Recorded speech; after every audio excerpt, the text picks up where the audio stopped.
Sure, they may have plenty of blue blood in Boston, but from what I just saw, they've got plenty of the other kind, too.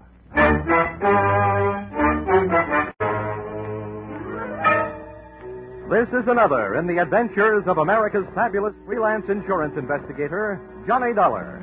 At insurance investigation, Johnny Dollar is only an expert. At making out his expense account, he is an absolute genius.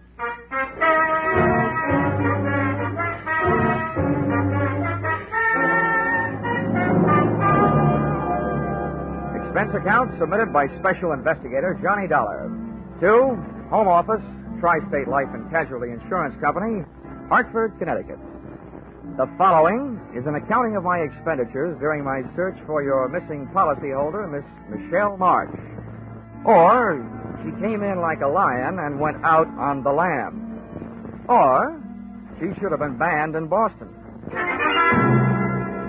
Expense account item 1. $2.85. Railroad transportation, Hartford to Boston. Expense account item 2, $1.80. Cab fare to the corner of Longwood and Huntington Avenue, a half block from the apartment house that was Miss Marsh's last known address.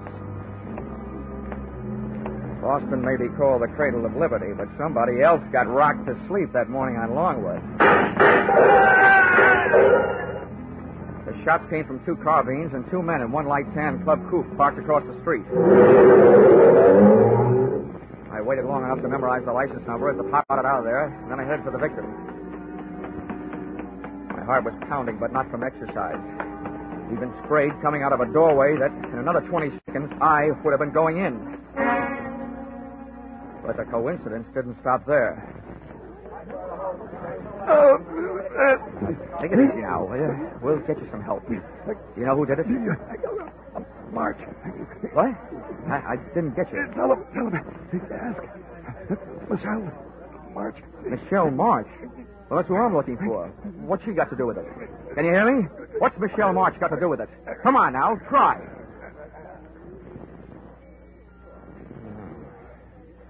I wonder if I should have stayed in Hartford. Like a shooting gallery. I was inside the shop, and, brother, that's where I stayed. Hey, mister, how is he? Can you tell? Yeah. Let's just say you don't need to stand back to give him air. He can't use it.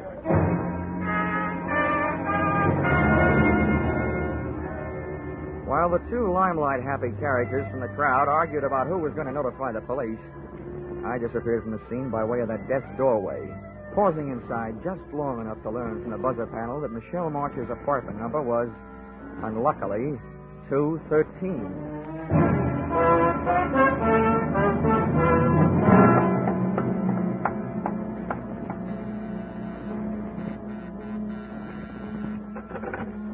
I didn't bother to look for the apartment house manager. I didn't even bother to pick the lock.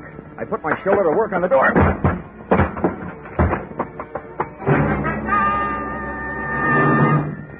It was an easy apartment to search, but it didn't offer anything to find. The only thing even faintly resembling a lead I found on the floor behind the bureau. A book of matches that advertised Boston's best bar by far, Flannery's, with an address on Washington Street. Just about then I decided that rather than being found at the scene of breaking and entering, I'd look up the police at the scene of murder.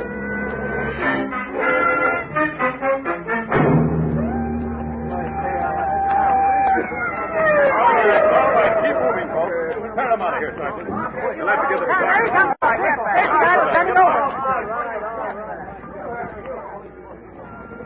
Now, who are you there? What do you got to say about this? Oh, not much, Lieutenant. He was shot from across the street by 2 men in a tan club coupe. Probably stolen. License number, Massachusetts, 3R165. Weapons were carbines, .30 caliber Army issue. You sure of all that? Yeah. Here. This will tell you why I make it a habit to be sure of things. Oh. Dollar. Insurance investigator. Uh-huh. Hartford. Well, in a way, that makes 2 of you. Huh? I'm Lieutenant Dollar. Glad to meet you. The dead man was a local detective. Private license, good business, and a bad reputation. Name of? Something I can't pass out right now. Well, look, here's why I'm interested, Lieutenant. If friend detective was on a case, he could have been hired to find the same party I was hired to find. And since he was blasted at said party's last known address, it could be that somebody doesn't want said party found. which paints an interesting but gloomy picture of my future. Who is this said party? A girl, Michelle Marsh, reported a missing persons in New York yesterday by a worried sister, who was also the beneficiary of a $25,000 insurance policy owned by Miss Marsh. The insurers, Tri-State Life, got the report from missing persons and hired me to find her. You think she's dead? I'll tell you when I find her. Yeah. Now, what makes you think the deceased might have been looking for her, too? Because he mentioned her name just before he went bye-bye. Where are you staying, Dolly? Just in case we need you. Cartwright Hotel. Now, look, Lieutenant. You've got a murder and I've got a missing person. You can elope if you want to, but I'm eager. I want to talk to the apartment house manager. Any objections? No. Go right ahead, Dolly. Good luck to you.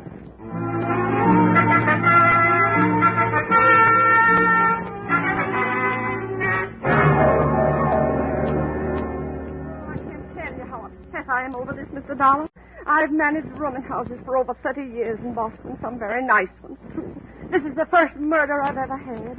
Oh, why did fate point at me? Fate didn't point, Mrs. Macy. The gentleman was knocked off because he was involved with one of your tenants. Oh, that's impossible. I've tried so hard. References, my own personal observation. Oh, I'm glad to hear that, Mrs. Macy. In fact, the more personal your observations were, the gladder I'll be. Well, it isn't that I snooped, Mr. Dollar. Oh, of course not, Mrs. Macy. Who was it? Michelle Marsh, 213. Oh, she's a lovely girl. But her habits were quite irregular. Often came in late. Oh. I understand she hasn't been staying in her apartment for the past 2 weeks. Do you know where she went? Well, no, but I did happen to be just outside her door when she came out with a suitcase and her gentleman caller. Her employer, I believe she said. Something about some work they had to do in the country. Uh-huh. She leave a forwarding address? She had little reason to do that. Why, all the time she's been here, the only letter she's gotten is from somebody in Chicago. 1 month. A man, I'd say, from the penmanship. Didn't get one this month, though. Do you, by any chance, remember what those letters said? Oh, you young upstart. I'm only trying to help. I know, Mrs. Macy. You're a lovable old gossip.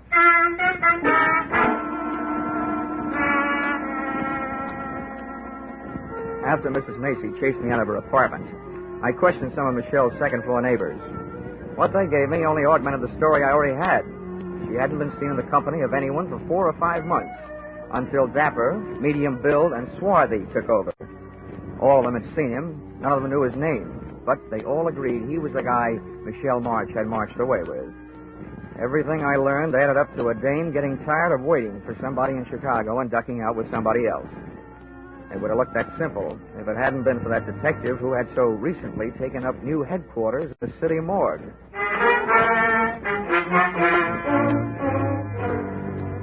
Expense accounts, item 3, $4.75, drinks and dinner.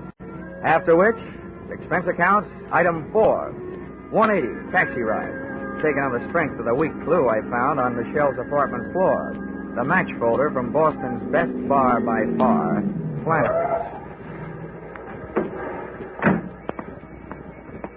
Flannery's look like they wouldn't want to know how old you are, but how many stretches, and in what prisons. Above a row of greasy bottles, the wall behind the bar was covered with pictures of fighters, right from old John L. up to Rocky Graziano. But none of them looked as brutal as the 8 or 10 gorillas who had their feet on a brass rail. I decided this was no place to ask for a lady, so I asked for a drink. Yeah? Straight rye, double.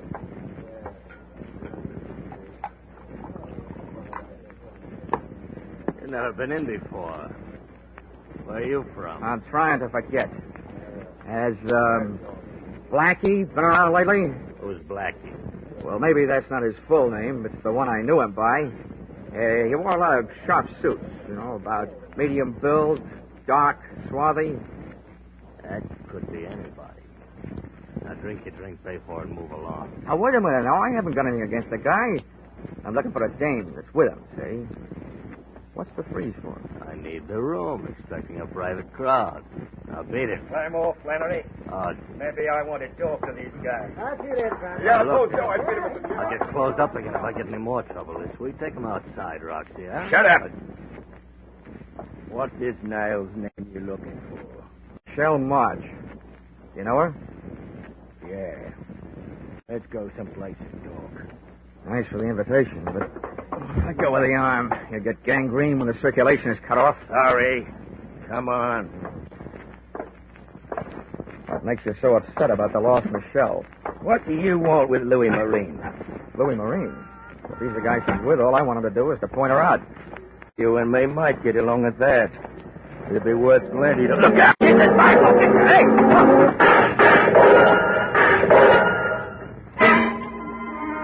The car they were in was different, but those carbines sounded the same. I rubbed my nose raw trying to bury my head in that sidewalk. I knew they had to empty those carbines sometime, but instead of sounding better, it started to sound worse. I twisted my head, shot a look at the street, saw one of the attackers in the process of falling out of one of the windows of the gun car. Closed my eyes again and realized why they never let my kind of insurance investigator be a policyholder. I'd been sent to find a missing girl, and there I was in the middle of another Boston massacre.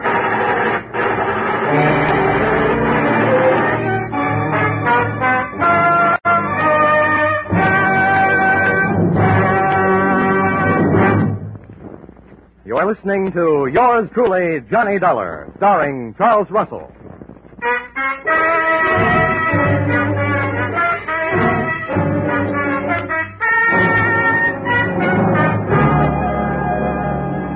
It took a full 20 seconds after the smoke of battle had started to clear for me to realize that I'd been saved by the arrival of fire support from an unexpected source, the police.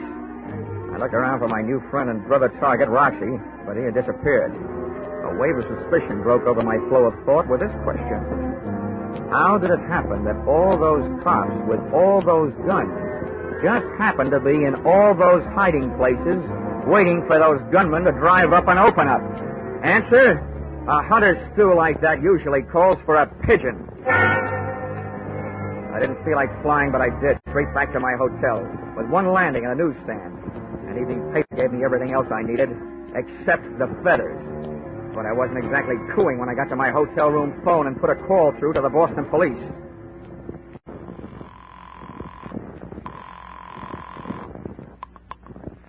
South Precinct, Sergeant Miller. Give me Lieutenant Bell in homicide. One moment. Homicide, Lieutenant Bell. This is Dollar, Lieutenant.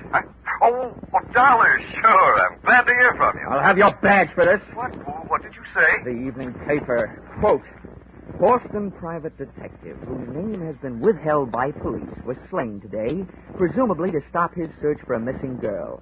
It was learned by this paper from reliable sources. Oh, now, Dollar. That another investigator still alive has joined the hunt for the girl. Well, Johnny Dollar, well-known Hartford insurance sleuth, checked into room 705 at the Cartwright Hotel today. Well, you want more? Why, I can't understand it. I told the boys not to say a word. I think the boys didn't. Oh, now, see here. A man would have to stoop pretty low to use methods like that. You probably touch your toes every morning for practice. Well, I hope you got the results of your stakeout in front of Flannery's. You got 2 hot carbines and a hot car. The evidence that could have talked, those gunmen, are so full of police lead that your only chance of learning anything now is to find somebody strong enough to pick them up and write with them. Now, wait a minute, Dollar. You know who hired them? Well, I'll find out. When you get confused, check with me. I think I know. Now, do I get the name of that private detective? The deceased? Well, I don't see any harm. Bernard Knight. Hired by? Well, all right, Dollar. If you'll cooperate, I will. According to his files, he was hired by Roxy Morris to find the girl. Now, who hired the gunman? I think, but don't know that they were hired by a gent named Louis Marine to stop Roxy Morris from finding Michelle Marsh. Why? We'll have more about that later. But if you'll put a search on that pair of names, I'll look for a good night's sleep. And after that sidewalk, it was easy to find.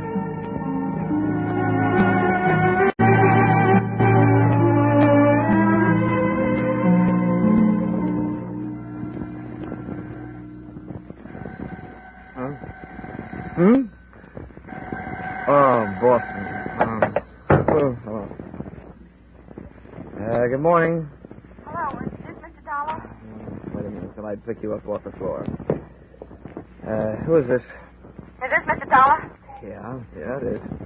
Well, this is Michelle March. Huh? Well, good morning, Michelle. I've been looking for you. That's why I called. I read that you were hired by my insurance company. Yeah, that's right. They don't like disappearing policyholders. Well, let me tell you this. If they want to save the money, they'll have to pay for me. Stop looking for me. What are you afraid of? That Roxy Morris will follow me? What do you know about Roxy? Would he like to find you and Louis Marine? What did he tell you? Oh, what counts is that I filled in what he didn't tell me. Namely, that he was in Chicago for a year, and you were supposed to be waiting for him in this fatal apartment on Longwood Avenue. But instead, Louis Marine landed, took the situation well in hand, and captured you for himself. You're just trying this on for size, aren't you? If it fits, keep it on approval. Now, the point is, there are too many people looking for you to stay lost. Where can I meet you? How do I know I can trust you? I can't trust anybody. Look, I'm still working for the insurance company, so my greatest interest is keeping you alive, not selling you out. What about the police? My promises aren't equipped with lifetime guarantees, but I'll do what I can. If you tell all, and if the story is big enough, they should be willing to make a deal. It's big, all right. They'll clear something out of their books that's been there for a year. Where do I meet you? Do you know where Charlestown is? I know it's part of Boston. Take the subway and get off at City Square. An hour from now. I'll be in a bar. The Gangplank. On Chelsea Street. Near the Navy Yard. Okay, sweetie. I'll be there. Up until now, whoever's been doing the shooting has used everything but battleships. Even though Michelle's story sounded like trap bait, cheesy indeed, I had to take a chance. I dove into a cab and had the cab dive into the top of Hanover Street and down to Boston's North End. Playing quiz games with strangers in that section is called Take It or Lump It. But a few well-placed 20s led me to a neighborhood undertaker who had the officially unproved reputation of creating a large demand for his own services. We swapped donations. I gave him $50, and he gave me a large out of the corner of his mouthful. Listen to me good. About a year ago, the laws picked up a Roxy Morris on a suspicion. They had a good idea. He's a heisted a 75G payroll. But there were no witnesses. He didn't leave nothing. Roxy knew they'd watch him, so he hightailed it out of town. But he didn't detect the loop with him. The boys around here got it back on the grapevine. He was suffering from the shorts. So everybody figured he had the dough stashed away somewhere right around here. Is that all? Have you got anything else to tell me? Yeah. Goodbye. I didn't like the way that undertaker said goodbye. I legged it up to the subway station marked Union, went down in and caught a train for Charlestown. Once at City Square, a 3-block walk down Chelsea Street produced the Gangplank Bar, which in turn produced that nose-bruising smell which comes from slopping beer on sawdust. Out of place in the place sat Michelle Marsh. She was a good looker, with a bad look. And if I had been Roxy Morris, I would have elected her the last national bank. I flopped into a booth beside her. She turned her head my way, looked me straight in the kisser, blew a smoke ring at me, and popped 2 words through it. You Dollar? Yep, I'm Dollar. You March? I'm Michelle Marsh. Well, so far so good. It's nice hearing you breathe. That means Tri-State Insurance can keep its nice $25,000. Only if you keep me this way, Mr. Dollar. And that might prove to be a difficult thing to do. Oh, maybe not so difficult. Why not? Well, you indicated yourself that your magnetic personality might suddenly attract a few steel-jacket bullets. That means there'll have to be somebody to pull the trigger. So all I have to do is to sit around and see who tries to take a shot at the target. You. And we've got our man. It's not that easy. I'm in trouble 3 ways. And it's hard to see 3 ways at once. Look, I know all about Roxy Morris. He swiped $75,000 and gave it to you to mine. You don't know the half of it. 2 months after Roxy was gone, a guy named Louis Marine came to me with a story that Roxy had sent for $20,000. I gave it to him. Then he told me that Roxy had never sent for it. And that if I squawked, he'd convince Roxy that I'd fallen in love with him and just given him the money. Either that or he'd tip off the police. He had me going and coming. Nice fellow. He wouldn't leave me alone. He made me give him $15,000 more of Roxy's money. Then 2 weeks ago, I got word through to Roxy in Chicago. He blew up. Turned on me. I've been running from him ever since. He wants his $75,000, all of it. And I haven't got it. Oh, seems like you've been taking chances all the way. Now, you know what I want you to do? No, what? Take one more.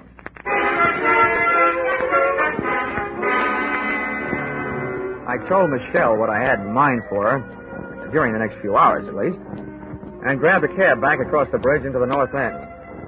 Expense account item 5, $50. Another donation to my expensive undertaker.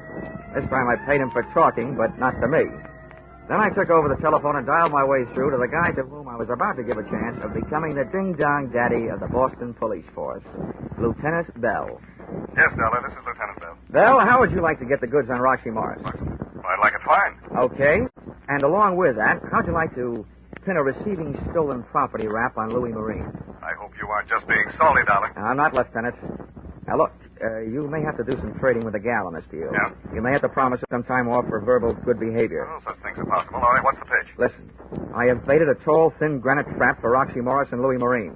The bait is Roxy's ex-girlfriend, Michelle Marsh. Okay. What then? I had a tipster call Roxy Morris and tell him that Louis Marine was meeting Michelle at a certain place at 3 o'clock this afternoon. Yeah? I also had Mr. Blabbermouth call Louis Marine and tell him that Michelle is meeting Roxy at the same time and the same place. What? I had him tell each of the gentlemen that Michelle was meeting the other one with what's left of the money in cash. Oh, you started a war, Dollar. Oh, but if it does the trick, it's worth it. All right. What's my move? First, call the place where I've arranged a surprise party and tell them to get rid of the public. Also tell them to let a girl named Michelle March come and go as she pleases. Also me. Oh, don't tell me you've set this thing up in a public place. Where is it? Lieutenant Bell, what I want is for those two characters to run up a blind alley. And when I say up, oh, brother, they got the word the Michelle meeting would be held at the top of the Bunker Hill Monument. Oh, no. You might remember what General Prescott almost said. Don't fire till you see the red in their eyes.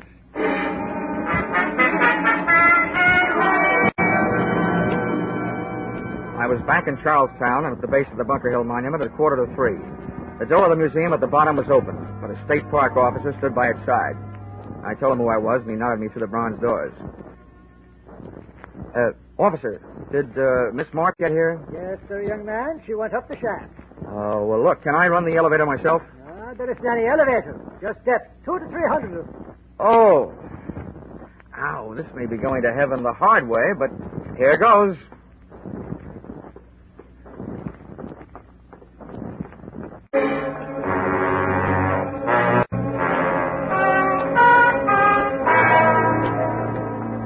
Halfway up the winding granite stairs, I yelled for Michelle. But she either didn't hear me or just didn't want to answer. I kept going and hoping. As I came closer to the top, I tried yelling again. Still no answer. Finally, I made it. Up into the observation landing at the top. Michelle was there. She still wouldn't talk, but she had written me a note. Beside her crumpled figure was a vial that hadn't been filled with perfume. The note was short and to the point. Dear Johnny Dollar, I still want to help, but I hadn't better be around here alive when everybody gets here. And it was signed Michelle. As I bent over to see what kind of bye-bye medicine she'd taken, I heard something that might mean a sudden dose of lead to the head for me. Either Morris or Marine had landed, and there I was stuck at the top with a bait that had suckered them into a trap, which suddenly turned out to be mine. Waiting up there in that tiny room for death to come get me would have killed me anyway, so I started down. With the pounding of my heart and my own steps on the granite blocks, I heard the pitter-patter of anything but tiny feet come charging up a narrow staircase. Whoever was coming up and I both slowed down, but my heart didn't. When I crept around a curve and my eyes went to a head-on collision with a pair staring back. What are you doing here? I'm a tourist, Roxy. You may be right, white guy. You may be taking a trip. Who's up there? Up there? Oh, I don't know who they are. Just some girl with a guy she keeps calling Louis. Okay. Let me by. Easy now. Don't try anything. Roxy Morris tagged me with the butt of a .32 going by. But lying there with my head against the cold granite inside wall of the monument brought me back. And conscious was a very dangerous condition for me to be in, because charging up the stairs came another pair of unfriendly feet that couldn't have belonged to anybody but Louis Marine. Who are you? What are you doing here? Well, up until somebody hit me on the head, I was trailing Roxy Morris and his girl. They're up there? Sure, Louis. Yeah, they're up there. Then let me by. Come on. Get up out of my way. Okay. Go ahead, by. Yeah. But wait a minute. I got an idea. Come on, chum. Ahead of me. Up you go. You can affront for me. Move! Louis had a gun at my back, and Roxy had one waiting for me up front. We took the last few steps up to the top real quiet like. When my eyes came level to the floor of the observation room, Roxy was bending over Michelle, but he snapped up in a hurry and his right hand was loaded with heat. Louis pushed me ahead of him, up and in. I stood there between them, listening to them grind their teeth at each other, with one foot under Michelle's arm. Then I got two big shocks. A scream from Michelle just before she snatched my legs out from under me.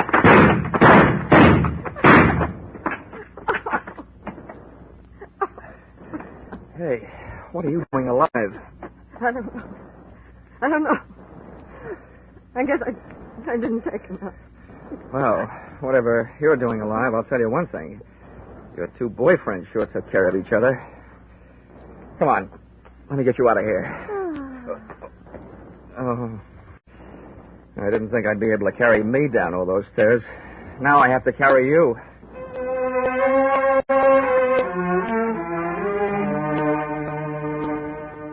Expense account, item 6, $20. City Hospital, having Michelle's stomach pumped out. And the way Michelle took my suggestion that she voluntarily turn herself over to the police was very good. Lieutenant Bell was very cooperative. Otherwise, I might let it be known that the reason that he didn't show up on time to help me in the 1949 Battle of Bunker Hill was because he forgot to reset his watch at the end of daylight saving time. He showed up for our 3 o'clock appointment at 4. Expense account total, $786 and no cents. Signed, yours, truly, Johnny Dollar.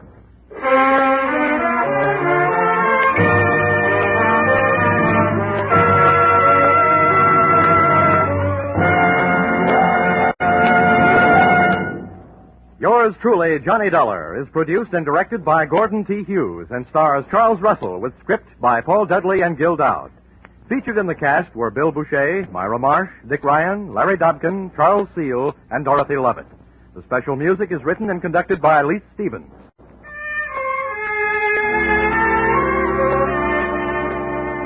Be sure to be with us next Saturday, October 1st, when another unusual expense account is handed in by Yours truly, Johnny Dollar. That's right. Yours truly, Johnny Dollar, will be heard on Saturday evenings starting next Saturday. And look at who's going to be here at this same time on Sundays. The world's most famous blockhead, Charlie McCarthy, accompanied by a man who shadows him closely as Johnny shadows the suspect, Edgar Bergen. Yes, Charlie McCarthy and Edgar Bergen have joined the great parade of stars to CBS, along with Jack Benny, Amos and Andy, Horace Height, and Red Skelton, whose show starts next Saturday, or rather next Sunday also. Don't miss the first hilarious appearance of Charlie and Bergen on most of these same CBS stations at the same time next Sunday night and every Sunday thereafter. This is CBS, the Columbia Broadcasting System.